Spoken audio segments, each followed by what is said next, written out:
मुझे लगता है इंडिया गठबंधन जैसी कोई चीज़ है नहीं। फिर वो आईसीयू में चला गया, फिर वो वेंटिलेटर पे आ गया। उनका जो जन्म हुआ, जन्म लेते ही वो बहुत बीमारियों से ग्रस्त हो गया। फिर नीतीश जी ने उसका अंतिम संस्कार कर दिया पटना में। इंडिया गठबंधन बचा कहाँ है?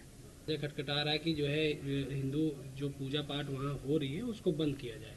देखिए, भारत एक लोकतांत्रिक देश है। भारत में एक लोकतांत्रिक व्यवस्था है। यहाँ न्यायपालिका है।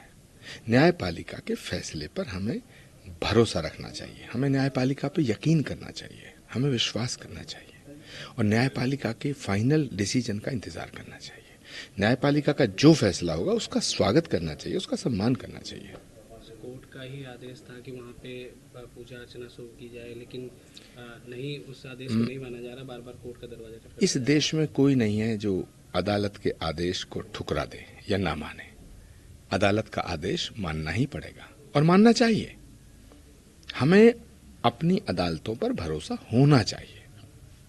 सर, प्रधानमंत्री नरेंद्र मोदी किस तरह से देखते हैं? अब प्रधानमंत्री जो कह रहे हैं तो अब प्रधानमंत्री जी की जो क्रेडिबिलिटी है वो तो यही है ना, 2014 2019 उसके बाद।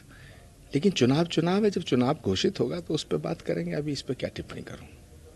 सर, इंडिया गठबंधन को किस तरह से देख रहे हैं? एक तरफ ममता बनर्जी की इंडिया गठबंधन के कई दल टूटते हुए नजर आ रहे हैं, क्या लगता है सर? देखिए, मुझे लगता है इंडिया गठबंधन जैसी कोई चीज़ है नहीं। इंडिया गठबंधन का जो जन्म हुआ, जन्म लेते ही वो बहुत बीमारियों से ग्रस्त हो गया।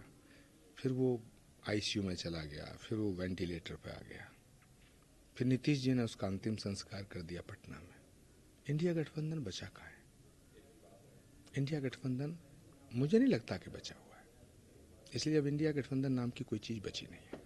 तो सर, सरकार बनी, कांग्रेस की सरकार आती है तो हम जाति जनगणना कराएंगे, आरक्षण में जो 50% की जो सीमा है वो उसको हटा देंगे। देखिए, राहुल जी जो कह रहे हैं उस पर मैं कोई टिप्पणी नहीं करना चाहता। उस पर टिप्पणी करने के लिए जयराम रमेश जी हैं, सुरजेवाला जी हैं और कांग्रेस के सभी वरिष्ठ मूर्धन्य नेता हैं।